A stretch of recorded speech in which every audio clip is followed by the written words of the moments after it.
So we are in the sensory room. We have redone a lot of stuff. We are getting rid of a lot of stuff that really just doesn't fit our needs and what our students are looking for when they come to sensory. So in order to be in the sensory room, things should really apply to the 7 senses. We talk about 5 at school. We talk about smell, sight, taste, hearing, and touch. There's also balance and motion and your body and space that we need to address in a sensory setting. In order for our kids with autism or other disabilities or exceptionalities to really have their needs met. So everything that we're keeping in the sensory room applies to that. And we are going to separate things by what sense that they fulfill for people, what sensory need that they are addressing. So I'll take you on a tour. This is the pressure section. I promise I'll get better at this.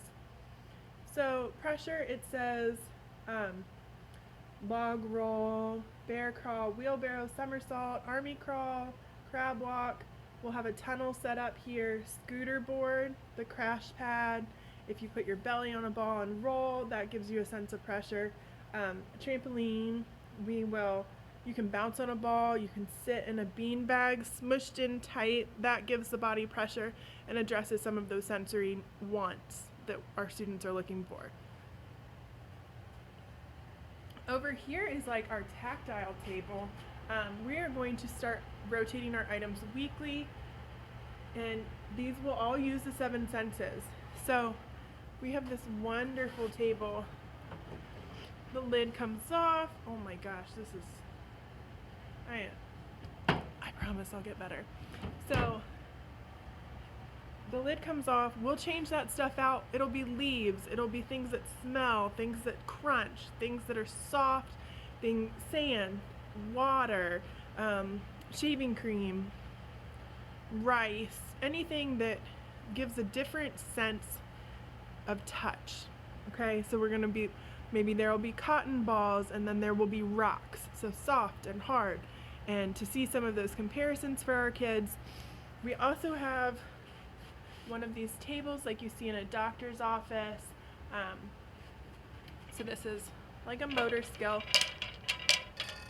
but it also, you can feel the vibrations, you can feel the beads moving, you can feel the dropping of it. We have a whole set of other stuff. These little squidges things. We have pop beads. We have sandbags. We have clickets. Just all sorts of stuff that kids can play with one at a time, not one child at a time. You can play with a friend, but we're only going to get one of these things out at a time because order makes sense.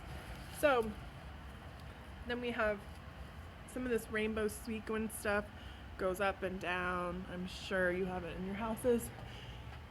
We have a relax center. So this is in the corner where it's always been, but now it's bigger, and it includes our coloring station where you can draw with your friends or by yourself. The CD player, you can listen to music. Somebody will read you a story gladly. Story time is very relaxing for some kids. You can rock. The body sock is over here. It completely wraps the child up, and they're like cocooned almost. Really, really helpful for some of our kids, and it's a really nice way to calm your body down. A weighted blanket. We've got another bean bag over here. We might put a tent up, a little iffy on that. And we will also post some yoga exercises. Those are really relaxing, really calming. I totally recommend Cosmic Kids Yoga on YouTube. She's amazing, and you can do Pokemon yoga or Frozen yoga or all sorts of really cool stuff. So check that out. We have a table set up just for games. This is where one of the teachers, one of the parents is glad to play not a video game, glad to play a board game with you. We have a ton of board games. Walking back to the closet, I can show you. We hit the jackpot going through all of our stuff. Oh my goodness, this is hard. Okay, so all of those, that whole tote at the bottom is puzzles, flashcards. All of this is games. These games are gonna help you use your brain in the right way.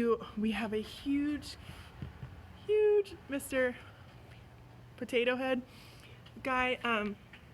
That is gonna help us with our fine motor. It's gonna help us calm down. It's gonna help us with teamwork, following rules, super important things for all of our kids to know, and things that we're always practicing. So then the other section is kind of a combined section. This is for the kids that want to wake up, get moving. We have our sit and spin, scooter board, trampoline. We'll have exercises over here, different things that you can do just to really get your body moving. If you're tired of sitting in your seat and you don't want to be doing that anymore, sensory is where you can get all of that out, okay? Then we also have a heavy work list, because this is important for a lot of kids. This helps with body regulation. This helps with where they are in space. This helps with so much stuff, behaviors, but we don't always use this. So we're kind of adding this. We're going to try to make this more of a focus, try to help guide our kids more into heavy work. You can stack chairs, wear a weighted backpack, do wall push-ups. Moving heavy books from one cubby to another will really help. We're going to set up a little course for those books, okay? So you're moving books from here to there to here to there, when you want to, when that is the goal that you're looking for as a kid looking for sensory need. We're going to have our cart in here. You can load the books up in that, drag them around on a course. That's all good, heavy work. Wiping board or table really is helpful too. But as you can see, we have a ton of resources. We are so blessed in our sensory room, so fortunate. We have tons of stuff. I'll walk around the whole room like this so you can see all this stuff. Oh my goodness. Guys, I cannot believe how hard I find this.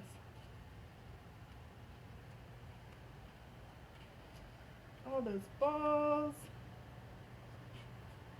All that stuff. And we have our building tables still. So today we have out, oh my goodness, just from cleaning we have out these blocks that connect on so many sides. That's where like our Legos will be alternated. We have so many resources for building. We have the Duplos, we have the old school Legos like we used to use when I was a kid. We have totes and totes of Legos. That's great for fine motor. It's also relaxing for kids. People like it. It's also a good way to work with friends. So that is the sensory room. If you have any questions about why we chose to do what we did, or if you have something that you're really excited about, looking forward to using as soon as we get back in school, let me know. Your parents can text me on Remind, leave a message, whatever way you want to contact me, I am available. Okay, you guys try to find some stuff that you can do at home that's like this. You may not have a scooter board, but you can still walk like a bear or walk like a crab or roll on your belly, do somersaults, do the log roll. You can help wipe down the table, that's heavy work. You can move the furniture around in your toys. There's tons and tons of ways that you can make your sensory needs met while you're at home. Coloring, reading stories, listening to music. There's all of those wonderful sites that we put on sometimes in our classroom with just like background music, fireplaces, there's aquariums, there are like, I think zoos are running live feeds right now, so you could do that as well. We will try to post some ideas, some links for all of that stuff, because just having that in the background seems to really mellow people out in our classroom. Hopefully you'll find some use for that at home too. Board games, they're all, I guarantee you have some stuff at home that you can use in these ways, okay? Let me know if you have any questions.